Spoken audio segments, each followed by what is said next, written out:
छोटे से बालक थे जिनका नाम था धन्ना जाट, बड़े महान भगत हुए। उनको परिवार की मां ले गई कथा सुनाने, तो कथा में कह रहे थे बिना भगवान का भोग लगाए जो खाता है वो पाप खाता है, भगवान की सेवा करनी चाहिए। तो घर में आए, अपनी माँ से कहा, 8-10 वर्ष के होंगे, कि हमारे घर में तो भगवान है नहीं, भगवान का भोग नहीं लगता, पाप खाया जाएगा, अब कैसे होगा। तो कथा का आखिरी दिन था, तो पंडित जी के पास गए, कहा कथा आपने सुनाया कि बिना भगवान का भोग लगाए नहीं खाना चाहिए, भगवान हमारे यहाँ तो भगवान है नहीं, तो आप भगवान दे दो। तो उन्होंने देखा कि बच्चा है, तो उन्होंने कहा देखो कथा समाप्त होगी तब भगवान दे देंगे।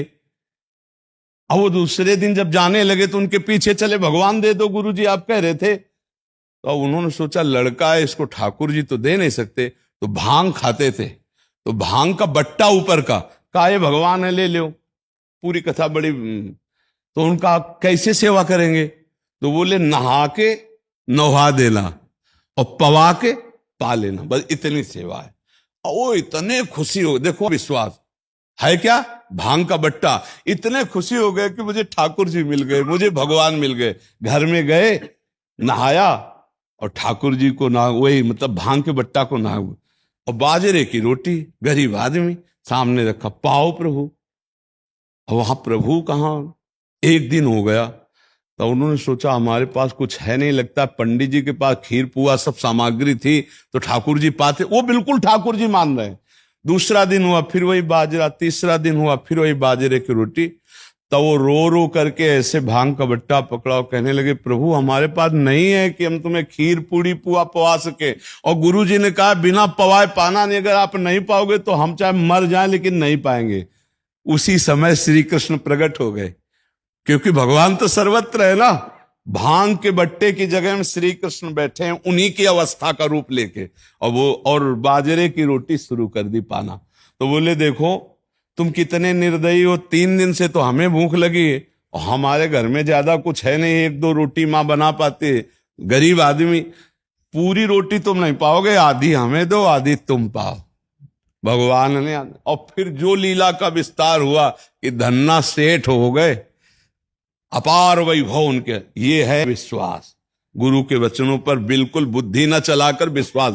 और एक अंधविश्वास कहते हैं पाखंड को, नहीं कि हम तुम्हारी आयु बढ़ा देंगे, हम तुम्हारा रोग नष्ट कर देंगे, हम तुम्हारा ये कर देंगे वो कर देंगे, ये सब गलत जगह है, अंधविश्वास है, इसमें फंस जाओगे, नष्ट हो जाओगे। तुम बेवकूफ बनाते हो उनको जिनको ज्ञान नहीं है। बचपन से बाबा जी मंत्र अनुष्ठान करते रहे, अवश्य में भोक्तव्यम कृतम कर्म शुभाशुभम, भीषम पितामह 6 महीना बाणों की सैया में रहे, तुम कलावा से तुम कर्म बांध दोगे, जंतुर बांध कर तुम किसी के कर्म मिटा दोगे, तो नौटंकी नाटक है कि नहीं। बोले धन चकाचक आ जाएगा, अरे इतना तुम्हें तमीज होती धन चकाचक करने की तो दूसरे के हाथ देखने की जरूरत नहीं थी, तुम्हें अपने हाथ देख के तुम करोड़पति बन जाते। ये सब इसे कहते हैं अंधविश्वास, कि इसमें मत फंसो, तुमको अपने कर्म भोगने पड़ेंगे। हाँ एक उपाय है जो तुम्हारे कर्मों को मिटा सके, वो श्री कृष्ण है, दूसरा उपाय नहीं।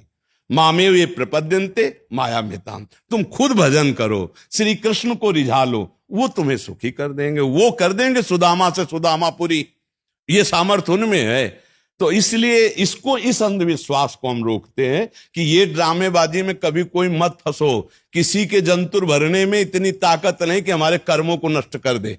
ये भगवान ने आयुर्वेद बनाया, भगवान ने डॉक्टर बनाए, भारत में इतने इतने बड़े पढ़े लिख कर डॉक्टर, ये सब बेवकूफ है क्या। वशिष्ठ जी जैसा कोई ज्ञानी महात्मा बिरला ही होता है। राम जी को 14 वर्ष का वनवास, सिया जी का हरण, दशरथ जी का मरण, कौशल्या का वैधव्य, इसे नहीं रोक पाए। और कह रहे हैं भरत जी से, सुनो भरत भावी प्रबल, बिलख कहो मुनिनाथ, हानि लाभ जीवन मरण जस अपजस विधि हाथ।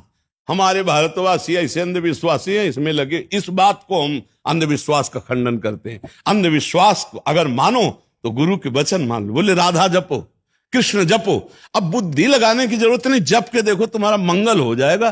कृष्ण नाम तुम्हारा मंगल कर देगा, राधा नाम तुम्हारा मंगल कर देगा, राम नाम तुम्हारा मंगल कर। ये जंतु रंतु ये मंगल नहीं करने वाले, बस पक्का कह रहे।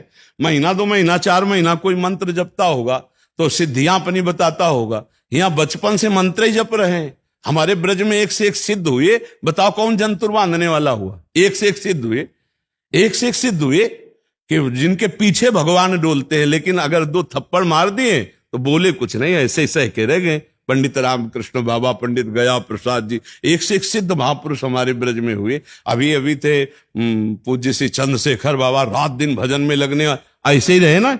ये है सिद्धि, जिनके साथ श्री कृष्ण खेल रहे, जो चिल्ला चिल्ला कर श्री कृष्ण के प्रेम में रो रहे, वो ऐसे ऐसे, ये है सिद्ध महापुरुष ऐसे। तस्मा शास्त्रम प्रमाणमते कार्याकार्यो व्यवस्थित हो, शास्त्र के अनुसार चलो, सबको भगवान नाम जप में लगाओ, सबको धर्म कर्म में लगाओ। स्वयं अच्छे आचरण करोगे तो तुम्हारे पाप नष्ट हो जाएंगे।